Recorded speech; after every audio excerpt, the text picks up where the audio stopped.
बिस्मिल्लाहिर्रहमानिर्रहीम, अस्सलाम वालेकुम। हकीकत टीवी साइंस एंड हेल्थ में खुश आमदीद। डोनाल्ड ट्रंप ने ऑर्डर जारी किया है, निकालो डार्क ईगल।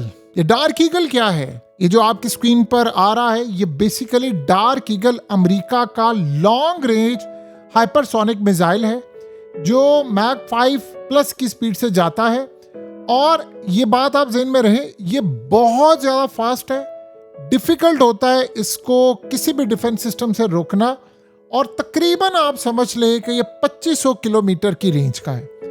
अब जाहिर सी बात है, अमेरिका ने ये अटैक करना है अब ईरान पर, और हैरान कुन सूरत हाल ये है कि अमेरिका के पास सिर्फ ये 8 हाइपरसोनिक मिसाइल हैं। अब ये वो लेवल है, यानी अमेरिका ने ये रखे होते हैं जब सारे तकरीबन एटमी हमले से पहले सारे हरबे नाकाम हो जाए तो इसको इस्तेमाल किया जाता है। अब अमेरिका ने कहा है कि जी इस वक्त 8 मिसाइल उनके पास मौजूद हैं, और ये 8 के 8 अब आप निकाले, उसमें से चंद वो इस्तेमाल करने के लिए जा रहा है अब ईरान पर। आपको पता है कि इस वक्त इसको चाहिए था, यानी अमेरिका को इस वक्त मौजूदा सूरत हाल में हर सूरत एक विक्ट्री स्पीच आई थी। हुआ ये है कि ईरान के सुप्रीम लीडर ने तकरीबन एक सेमी विक्ट्री स्पीच कर दी है आज, और उन्होंने कह दिया जी ना तो हम एटमी प्रोग्राम पर समझौता करेंगे ना कुछ और होगा। तो अब सिनेरियो ये हुआ है कि इसको वो इस्तेमाल करने जा रहे हैं। अभी तक आपने देखा है कि जो मिसाइल ये मारते हैं वो 1 मिलियन, 1.5 मिलियन, 2 मिलियन, ये तकरीबन 25 से 30 मिलियन US डॉलर का है। और ये ज़हन में रहे, इसका जो इक्विपमेंट है, यानी पूरा बैटरी प्रोग्राम है, वो पूरे का पूरा सिस्टम आप देखें तो 4-5 अरब डॉलर्स का बनता है। आज अगर ये बनाए, जितनी महंगाई हो गई है, तो 5-6 अरब डॉलर का तो खाली ये बनेगा। अब ये बड़ा खतरनाक है, इसमें कोई दो राय नहीं है कि ये जहां पर टारगेट करेगा उसको तबाह करेगा। तो इस सूरत हाल के अंदर अब इन्होंने प्लान किया है कि हमने हाई वैल्यू टारगेट करने हैं, missile launcher, command site, nuclear facilities, किसी ना किसी तरह हमने ये अटैक करना है। अब ये ज़हन में रखिएगा कि ये कोई न्यूक्लियर हथियार नहीं है, लेकिन न्यूक्लियर से पहले की जो ऑप्शन होती है वो ये है। ये 8 हैं टोटल अमेरिका के पास। तो ट्रम्प ने ऑर्डर जारी कर दिया है, निकालो डार्क ईगल। अब हम इसको इस्तेमाल करने के लिए जा रहे हैं ईरान पर। देखिए, आप ये ज़हन में रखें, अगर आप ईरान पर ये इस्तेमाल करने के लिए जाएंगे तो अभी तक तो ईरान ने आपका बहुत ज़्यादा लिहाज किया हुआ है, बहुत लिहाज किया हुआ है। काफ़ी सारी चीज़ों में उन्होंने अपने मिसाइल इस्तेमाल नहीं किए, काफ़ी कुछ उन्होंने रखा हुआ है। आप 1 मिनट के लिए सोचें कि पिछली दफ़ा जंग में क्या था। ईरान के वो मिसाइल जाते थे, उन्होंने तबाही, तो पिछली जंग की बात हो रही है, ड्रोन्स भी जाते थे, लेकिन वो जो उन्होंने सेटअप था इस दफ़ा बदला। इस दफ़ा जो अटैक होता है वो ऐसा नहीं है कि 800 ड्रोन्स जा रहे हैं, 7 हाइपरसोनिक जा रहे हैं, 7 क्रूज मिसाइल जा रहे हैं। इमेजिन करें ज़रा कि ईरान इस दफ़ा अटैक करता है आप पर, ये जो पागलपन अमेरिका करता है, वो अटैक करता है 500 ड्रोन्स, 50 मिसाइल, 10 हाइपरसोनिक मिसाइल। अब बताएं आपके साथ क्या होगा? आप इमेजिन करें, वो यानी वो क़यामत खेद मनाजिर होंगे, आपके साथ क्या होगा। और ये सारे बेसिस को सिर्फ वो 30 सेकंड में, अगर यानी सब कुछ 30 सेकंड में उड़ा दें, और ये हाइपरसोनिक मिसाइल वो मारे आपके एयरक्राफ्ट कैरियर पर। आपको पता, बहुत सारे लोग ये समझते हैं कि ईरान ने अभी तक इतनी जगह उड़ा दी है, एयरक्राफ्ट कैरियर को उड़ाया क्यों नहीं है? आपको पता है, ईरान के पास अभी तक की सूरत हाल आप देखें तो ईरान के पास हाइपरसोनिक मिसाइल ऐसे हैं जो वो हिट करें तो संभलने का मौका ना मिले एयरक्राफ्ट कैरियर को। ये बात, अगर वो इजराइल तक मार सकते हैं जो कुछ कोई नहीं रोक सकता, तो एयरक्राफ्ट कैरियर की औकात क्या है? उन्होंने मारे हल्के लेवल के एयरक्राफ्ट कैरियर पर, आग भी लगी है, वहां है 5000 फौजी। अगर उन्होंने हाइपरसोनिक मिसाइल मार दिए तो वो डुबो दिया जाएगा और 5000 फौजी भी मारे जाएंगे। ये शायद हो सकता है न्यूक्लियर की तरह मामला चला जाए, क्योंकि उस पागल इंसान से आप कुछ भी एक्सपेक्ट कर सकते हैं। उन्होंने बेसिस तबाह की, लोग मारे, 1 बाय 1 करते करते यहाँ जो हद है वो क्रॉस हो जाएगी।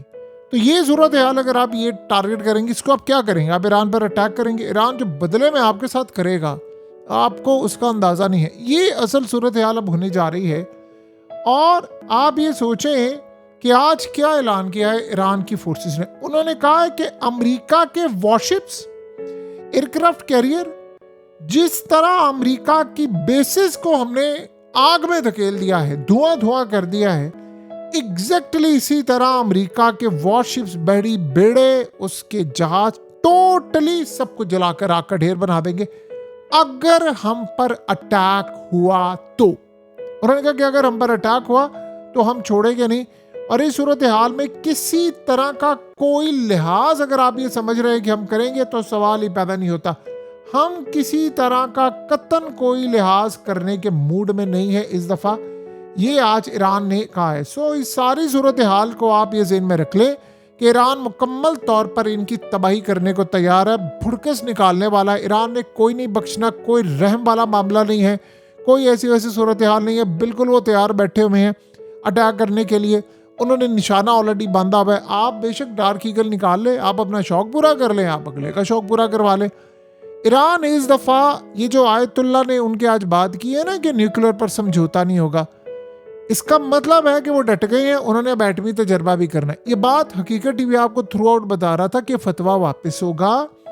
ये फतवा वापस होना है आयतुल्ला अली खामनेई का, इसमें कोई दो राय नहीं है। अब ये फतवा वापस हो, उसकी रीज़न क्या है? ईरान हो चुका है बहुत ज़्यादा स्ट्रॉन्ग। वो ये समझते हैं अगर हमने एटमी ताकत बनने के लिए अपने आप को पूरी तरह उस लेवल पर लाने का तजर्बा कर लिया, न्यूक्लियर टेस्ट कर लिया, दुनिया की कोई ताकत फिर हम पर अटैक नहीं कर सकती। क्योंकि न्यूक्लियर ताकत पर नॉन न्यूक्लियर ताकत का अटैक करना बड़ा मुश्किल होता है। ये मिसाल सिर्फ और सिर्फ ईरान ने कायम की है कि वो नॉन न्यूक्लियर होने के बावजूद उसने अमेरिका और इसराइल पर अटैक किया। नॉर्थ कोरिया पर अटैक नहीं हुआ।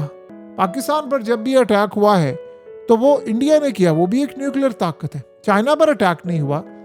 रूस पर जिस तरह का अटैक हो रहा है, हल्के हल्के मिसाइल, वो लेवल नहीं है कि जो बड़े लेवल की एक बिग जंग होती है। हाँ, वो कर रहा है यूक्रेन पर, वो एक अलग तरह की लड़ाई है। लेकिन ऐसा नहीं होता। अब इसराइल पर जब भी अटैक हुए छोटे पैमाने पर होते रहे। ये तो चले पहली दफ़ा हिजबुल्लाह ने अटैक किए, लेकिन जो ईरान ने किया वो तो खैर डिफरेंट ही था। उससे पहले तो कोई मिसाल मिलती नहीं है ना। तो इस तरह की यानी कोई बड़ा अटैक आप तसव्वुर नहीं कर सकते, क्योंकि आपको पता है अगले के पास न्यूक्लियर ताकत है, वो करेंगे तो आप बटन दबा देंगे। तो कोई ऐसी सूरत हाल ना रखें, कोई उम्मीद ना रखे, कोई ऐसा मामला ना रखे, कोई लिहाज ना रखे, कुछ भी नहीं है। किसी गलत फहमी में ना रहिएगा कि ये ऐसा हो जाएगा। बहरहाल अब ईरान पूरी तरह तैयारी करे। अब अमेरिका के पास चॉइस क्या है? Zero choice. देखिए, तेल की कीमत मैनेज नहीं हो रही, ईरान के मिसाइल चल गए तो बचेगा कुछ भी नहीं। ये भी एक बात अटल है। अगर ईरान के मिसाइल चल गए किसी भी वजह से तो बचना कुछ भी नहीं है।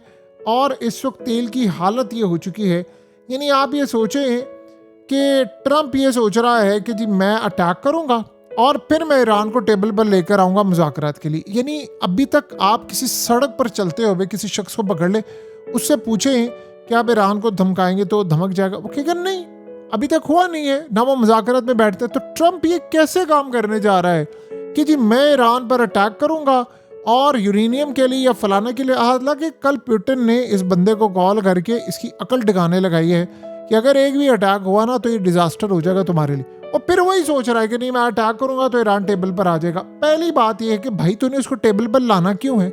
सफाया कर दे ईरान का जाकर। तुमने तो कहा था सफाया करेंगे, कर दो ना फिर जाकर उसका सफाया। किस चीज़ का इंतजार में?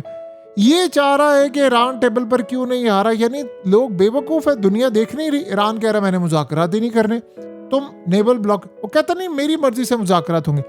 ईरान ने कहा है कि हमने पाकिस्तान को प्रपोजल दिया था 10 पॉइंट्स का, पाकिस्तान ने अमेरिका को दिया, अमेरिका एग्री किया, पाकिस्तान ने हमें इन्फॉर्म किया कि अमेरिका एग्री कर चुका है, तो फिर हम मुज़ाकरात में बैठे थे। तो सालिसी करने वालों को अब जाकर अमेरिका से भी पूछना चाहिए, सारी कंट्रीज को पूछना चाहिए कि भाई तुमने जो 10 पॉइंट्स पर एग्री किया था तुम उसे मुकड़े क्यों हो? ये सूरत हाल अहम है, ये अमेरिका से पूछना चाहिए। इस सूरत हाल के अंदर अमेरिका के पास रास्ता क्या है? देखिए, तेल इस वक्त $126 बैरल पर टच कर गया है। पिछले 4 सालों में इतनी हाई लेवल पर कीमत कभी भी नहीं गई।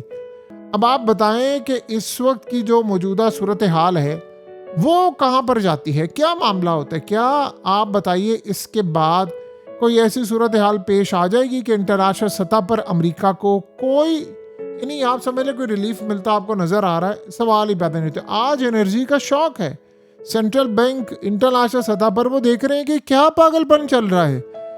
यानी इस वक्त की सूरत हाल ये है कि किसी को कुछ समझ नहीं आ पा रही मार्केट का क्या होगा। इन्वेस्टर्स देख रहे हैं, मुंह तक रहे हैं सारे बैठ कर के भाई होगा क्या मार्केट का, और मार्केट का जो हाल है वो आप सबके सामने है। सो अब अमेरिका जो भी सूरत हाल इस वक्त सामने लेकर आएगा उसका अंदाज़ा आपको हो जाना चाहिए कि अमेरिका ये जंग नहीं जीत सकता। ये लड़ाई उसके बस की है ही नहीं, ना उसने ये लड़ाई लड़नी है, ना वो जीतेगा। और अब अगर आपने डार्क ईगल इस्तेमाल करना है तो वो पता नहीं को वाइट ईगल, ब्राउन ईगल का इस्तेमाल अगर कर गए तो फिर आपकी सारी ईगल खा जाएंगे। तो फिर इस सूरत हाल में आपको फैसला करना आप कहाँ खड़े हैं। हकीकत टीवी साइंस एंड हेल्थ की इस वीडियो के नीचे कमेंट जरूर कीजिए, अपनी राय का इजहार जरूर करें और इस वीडियो को हर जगह शेयर करते हुए चैनल को सब्सक्राइब जरूर करें।